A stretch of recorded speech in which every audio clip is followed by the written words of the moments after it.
कर्तव्यं दैवमान्हिकम् कौसल्या सुप्रजा राम पूर्वा सन्ध्या प्रवर्तते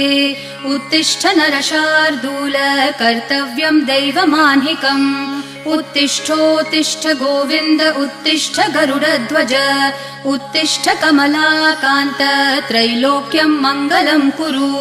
उत्तिष्ठोत्तिष्ठ गोविन्द उत्तिष्ठ गरुडध्वज उत्तिष्ठ कमलाकान्त त्रैलोक्यं मङ्गलं कुरु मातः समस्त जगतां मधुकैटभारेः वक्षो विहारिणि मनोहर दिव्यमूर्ते श्रीस्वामिनि श्रितजनप्रिय दानशीले श्रीवेङ्कटेश दयिते तव सुप्रभातम् मातः समस्त जगतां मधुकैटभारेः वक्षो विहारिणि मनोहर दिव्यमूर्ते